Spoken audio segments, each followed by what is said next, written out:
The zipper screamed as it split open under the lights, and my sister froze mid-smile while the crowd gasped. My mother's face drained of color. The same woman who taught me silence was now choking on it. I felt the old ache crack into something sharper, betrayal finally turning into power. This was the moment I had been trained for without ever being chosen. If you're enjoying this, please subscribe and share. Your support keeps the stories coming. They've called me the worker bee for as long as I can remember, not as a joke, as a warning. I was the one who stitched hems at midnight, who fixed broken clasps with bleeding fingers, who stayed invisible so the queen could shine. My mother loved crowns, sashes, applause. My sister Lexi wore them like oxygen. I carried their weight quietly and learned how to breathe without air. I'm Luna, and in our house, my name was never said with pride. Lexi's trophies filled the living room. My sketches stayed folded under my mattress. When I got into a design program, my mom smiled thinly and said we couldn't afford 2 dreams. The college fund my dad left for me vanished into pageant coaches and spray tans. I worked nights at a dry cleaner, memorizing fabric behavior, heat tolerance, stress points. Nobody asked how I knew so much. Nobody wanted to know. The night everything cracked started with a family dinner. Lexi was headed to Miss State, glowing with borrowed confidence. She needed a gown, a luxury gown, for free. She said it like I owed her my spine. Mom nodded, already planning how my hands would serve their future. I excused myself to the hallway when I heard them laughing. My name floated through the door like trash. Failure, worker bee, useful, not special. I pressed my palm to the wall and felt something in me go cold and clear. I didn't cry. I listened. I agreed to make the dress. For weeks, I worked in silence. I chose silk that kissed the skin, a cut that moved like water. I embedded a custom thread I'd been testing for years, something reactive to sustained heat and stage light intensity. To anyone else, it was flawless.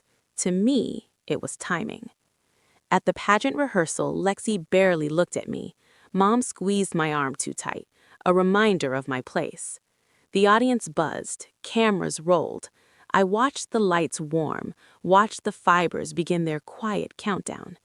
When Lexi stepped on stage, perfect and shining, my heart hammered, not with guilt, but with truth. The applause swelled, the fabric shimmered. And then I noticed the judges leaning forward, whispering, eyes not on Lexi's face, but on the seams. Something was about to happen that none of them could stop. The first tear sounded like a breath being ripped in half, not loud, not dramatic, just wrong. Lexi's smile twitched as the hem loosened, the silk losing its memory under the heat. She shifted her weight, confused, still waving. Then the seam at her hip surrendered, slow and undeniable, like truth finally getting impatient. Gasps rolled through the hall. Someone laughed, then stopped. The lights burned hotter, and the thread did exactly what it was designed to do: soften, thin, disappear. The gown sagged, clung, then collapsed into itself. Lexi grabbed for it, hands shaking, crown tilting as panic erased years of rehearsal. Cameras zoomed. The host froze. My mother stood up shouting my name like it was a spell that could undo physics. Security rushed the stage as Lexi fled, wrapped in a curtain, humiliation dripping louder than the applause ever had. The crowd buzzed, phones raised, the moment already mutating into something viral. I stayed seated, calm, empty, powerful in a way I'd never been allowed to feel. Backstage was chaos. My mother found me near the exit, nails digging into my arm, eyes wild. She hissed betrayal, accused me of sabotage, demanded answers I didn't owe.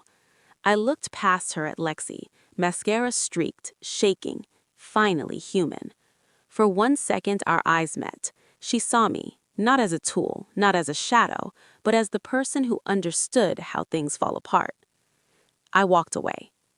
By morning, the video was everywhere. Commentators argued about fabric failure, about negligence, about how a dress could betray a queen.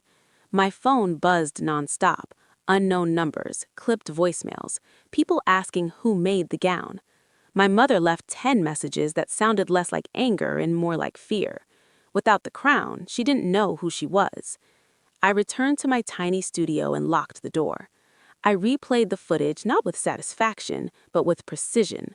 The timing was exact. The dissolution curve behaved perfectly. Years of quiet testing had worked in the loudest room imaginable. A knock came that afternoon.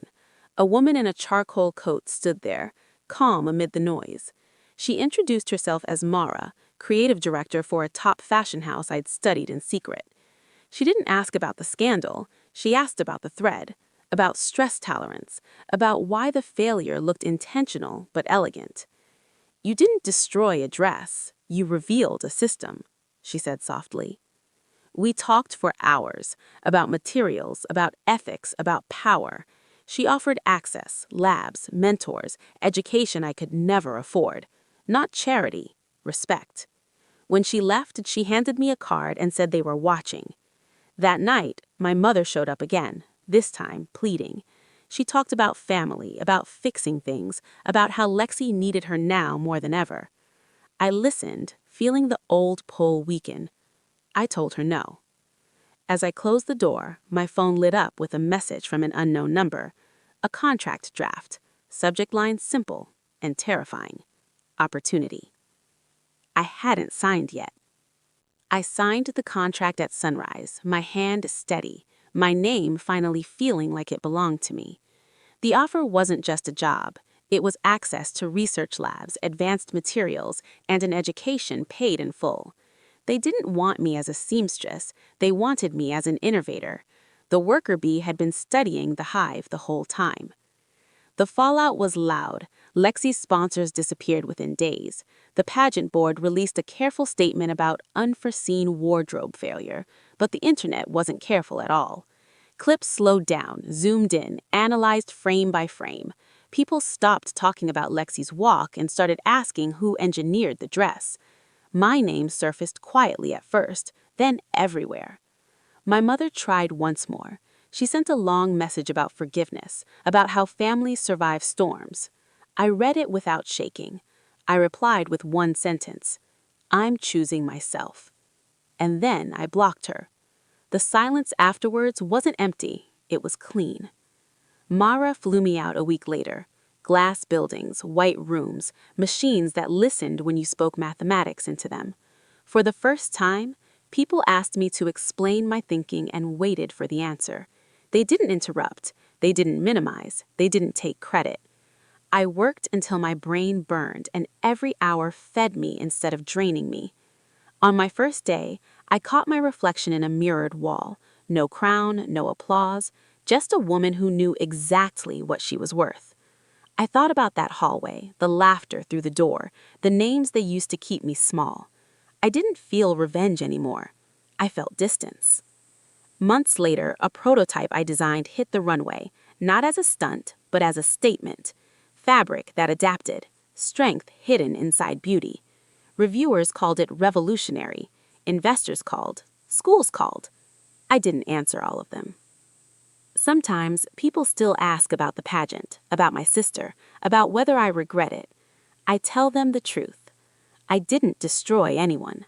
I stopped destroying myself. They crowned the wrong queen that night. I walked away with the power.